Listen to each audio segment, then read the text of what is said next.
हरक सिंह रावत जो कि बीजेपी के चेहरे बने हुए थे, खटपट लगातार चल रही थी, बीजेपी से निकाल दिया गया। अब कांग्रेस का दामन फिर थाम चुके हैं हरक सिंह रावत। ये बड़ी खबर, हरक सिंह रावत उत्तर प्रदेश के एक बड़े राजनीतिज्ञ, पहले पिछले चुनाव में कांग्रेस से बीजेपी का दामन थामा था, बीजेपी में पूछ नहीं हुई तो अब वापस कांग्रेस का दामन थाम रहे। और अहम बात यह कि उनकी जो बहू है अनुकृति भी कांग्रेस में शामिल हुई है। यह बड़ी खबर इसलिए क्योंकि बीजेपी की तरफ से कहा जा रहा था कि हरक सिंह रावत अपने साथ साथ अपनी बहू के लिए भी टिकट मांग रहे थे और इसीलिए परिवारवाद की राजनीति को पूर्ण विराम देने के लिए बीजेपी ने हरक सिंह रावत के ऊपर एक कार्रवाई की थी।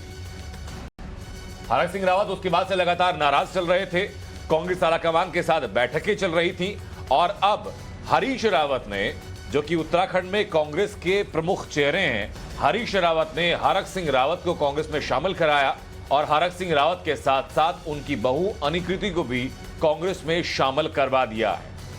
ये बड़ी खबर बता रहे हैं आपको। हालांकि कुछ वक्त पहले हरीश रावत ने कहा था सांकेतिक रूप से कि जितने बागी थे 2017 के विधानसभा चुनाव में, उन लोगों को वापस पार्टी में लिया नहीं जाएगा, लेकिन उस परिपाटी को तोड़ते हुए हरक सिंह रावत ने वापस कांग्रेस के अंदर एंट्री ली है।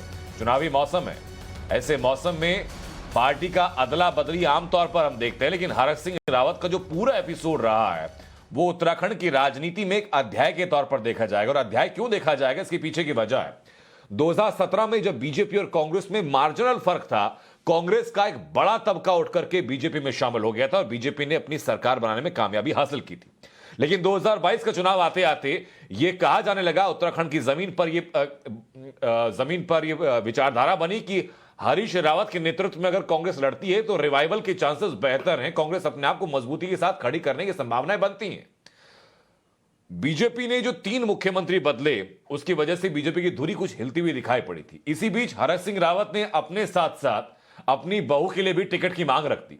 बीजेपी ने, जो कि परिवारवाद की राजनीति का विरोध करती हुई पार्टी अपने आप को दिखाती है, बीजेपी ने साफ कहा था कि एक परिवार से एक ही व्यक्ति को टिकट मिलेगा। हरक सिंह रावत को और उनकी बहू को, दोनों को एक साथ टिकट देने से मना कर दिया गया। हरक सिंह रावत ने दिल्ली में ताबड़तोड़ मुलाकातों की कोशिश की और एक्सक्लूसिव तस्वीरें देखी टाइम्स नाउ भारत पर। आप एक्सक्लूसिव तस्वीरें देखिए जहां हरीश रावत हरक सिंह रावत का स्वागत कर रहे हैं और उनको कांग्रेस में शामिल करवा रहे हैं। उनकी बहू अनुकृति भी कांग्रेस में शामिल हो चुकी है, साथ ही बाकी प्रदेश कांग्रेस के जो बाकी कार्यकर्ता हैं, जो अधिकारी हैं, वो लोग साथ में मौजूद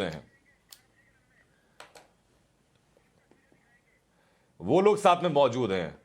तो ये देखिए कि अब राजनीति कितनी तेजी से करवट ले रही है। अभी तक जो हरक सिंह रावत एक बड़े चेहरा समझा जाते थे, बीजेपी के एक मजबूत चेहरा, वो अब कांग्रेस का झंडा थाम करके चुनाव गतिविधि में आगे बढ़े।